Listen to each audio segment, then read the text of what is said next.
प्रिय विद्यार्थियों, मैं सुरेश कुमार, सहायक आचार्य राजनीति विज्ञान, राजकीय कन्या महाविद्यालय राजगढ़ चूरू से आज की इस ऑनलाइन कक्षा में कक्षा BA द्वितीय वर्ष के सभी विद्यार्थियों का स्वागत है। आज हम प्रथम प्रश्न पत्र प्रमुख राज्य व्यवस्था के अंतर्गत आज का हमारा अध्ययन का टॉपिक है प्रतिनिधि सभा। हम अमेरिका की राजनीतिक व्यवस्था के बारे में अध्ययन कर रहे थे और वहाँ की व्यवस्थापिका को कांग्रेस कहा जाता है और कांग्रेस के दो सदन हैं, सीनेट और दूसरा प्रतिनिधि सभा। हमने सीनेट के बारे में पहले अध्ययन कर लिया था। आज की इस कक्षा में हम प्रतिनिधि सभा के बारे में जानेंगे। प्रतिनिधि सभा का परिचय। अमेरिकी कांग्रेस के दोनों सदनों के सदस्य जनता द्वारा प्रत्यक्ष रूप से निर्वाचित होते हैं, लेकिन कांग्रेस या व्यवस्थापिका का लोकप्रिय सदन प्रतिनिधि सभा ही है। इसका कारण यह है कि जनसंख्या के आधार पर प्रतिनिधि सभा का एक गठन होता है। सीनेट का गठन तो संघीय आधार पर किया जाता है। अमेरिकी प्रतिनिधि सभा का कार्यकाल केवल 2 वर्ष होने से इसके सदस्यों पर जनता के विचारों की अधिक और तत्काल प्रतिक्रिया होती है और वे उसी के अनुरूप आचरण भी करते हैं। जनसंख्या के आधार पर प्रतिनिधित्व की व्यवस्था होने के कारण प्रतिनिधि सभा में बड़े राज्यों को अधिक और छोटे राज्यों को कम प्रतिनिधित्व प्राप्त होता है, यानी जनसंख्या के अनुपात में ही प्रतिनिधि सभा में प्रतिनिधित्व राज्य या प्रांतों को मिलता है। प्रतिनिधि सभा के लिए न्यूयॉर्क राज्य से 43 प्रतिनिधि निर्वाचित होते हैं, लेकिन अलास्का, डेलावेयर, नेवादा और व्योमिंग राज्यों में से प्रत्येक से एक एक प्रतिनिधि चुना जाता है। दूसरा बिंदु है प्रतिनिधि सभा की रचना।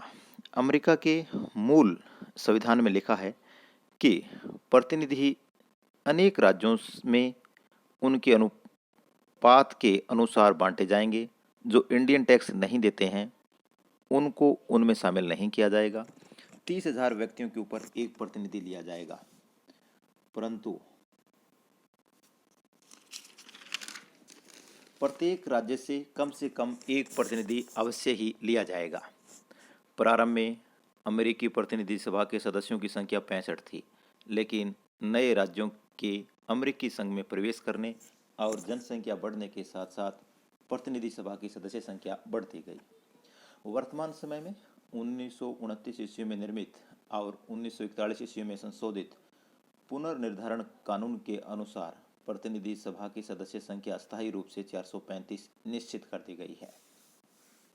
अमेरिका के मूल संविधान में 30,000 मतदाताओं के लिए एक सदस्य चुनने की व्यवस्था की गई थी, परंतु जनसंख्या में लगातार वृद्धि होते जाने के कारण 1963 में 4,45,000 जनसंख्या पर एक प्रतिनिधि निश्चित किया गया।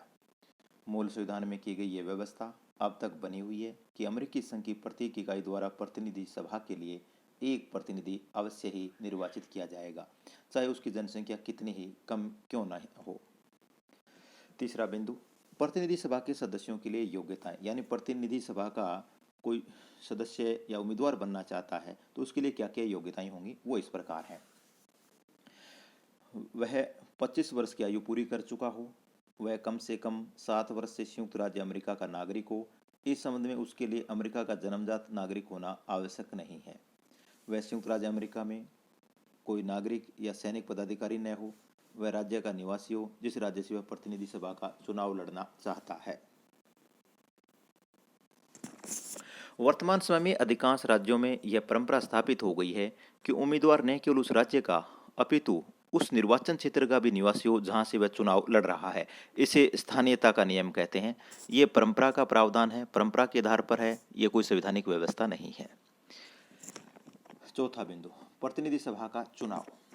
प्रतिनिधि सभा के सदस्य भारतीय लोकसभा की भांति ही वयस्क मताधिकार के आधार पर एकल सदस्यीय चुनाव क्षेत्र प्रणाली द्वारा निर्वाचित किए जाते हैं। पहले संयुक्त राज्य अमेरिका में महिलाओं को मताधिकार या वोट डालने का अधिकार प्राप्त नहीं था।